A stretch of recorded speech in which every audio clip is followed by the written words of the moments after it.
I mean, the moon of Mars is often thought of as like, is this some escape hatch for rich people? But it won't be that at all. It's anyone who, for the early people that go to Mars, it'll be far more dangerous. I mean, really, it kind of reads like Shackleton's ad for Antarctic explorers. You know, it's like difficult, dangerous, good chance you'll die. Excitement for those who survive. That kind of thing. I think there's not many people who actually want to go in the beginning, because all those things I said are true. But there'll be some who will, for whom the excitement of the frontier and exploration exceeds the concern of danger.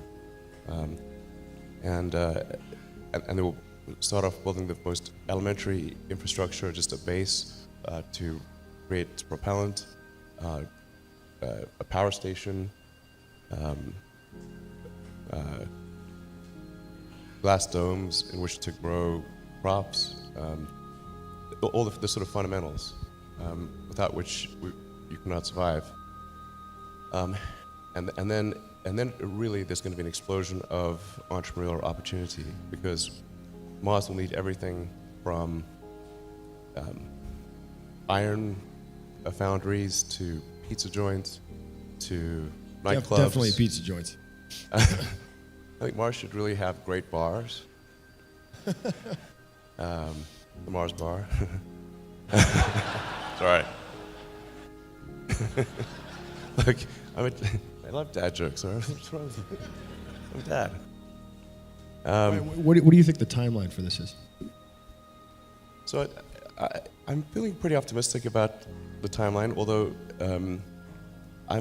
I can be a little. Sometimes my timelines are a little, you know. People have told me that my timelines historically have been optimistic, and so I'm trying to recalibrate to some degree here. But I can tell you what I know currently is the case is that we are building the first ship, the first Mars or interplanetary ship right now, and I think we'll probably be able to do short flights, short sort of up and down flights, probably sometime in the first half of next year. And this is a very big booster and ship. The liftoff thrust of this would be about twice that of a Saturn V. So it's capable of doing 150 metric tons to orbit and be fully reusable. So the expendable payload is around double that number. So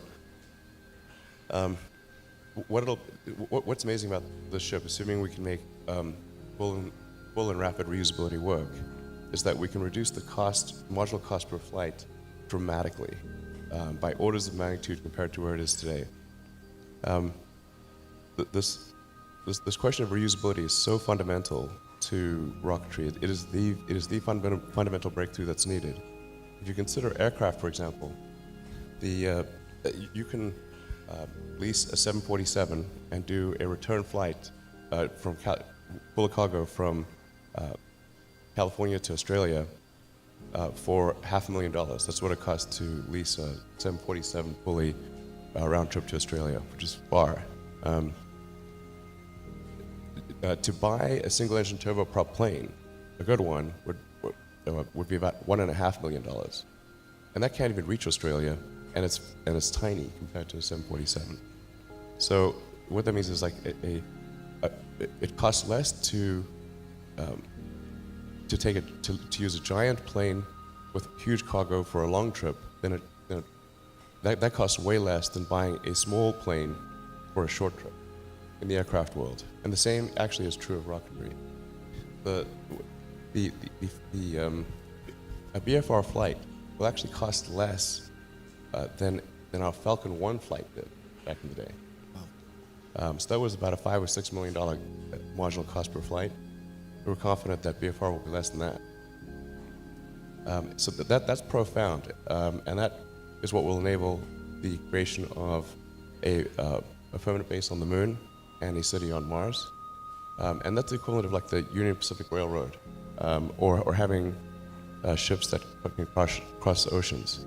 Until you can get there, there's no way for all of the entrepreneurial energy to you can't do anything. There's no way for all the flowers to bloom. Once you can get there, the opportunity is immense. So we're going to do our best to get you there, and then make sure that there's an environment in which entrepreneurs can flourish. And then I think it'll be amazing.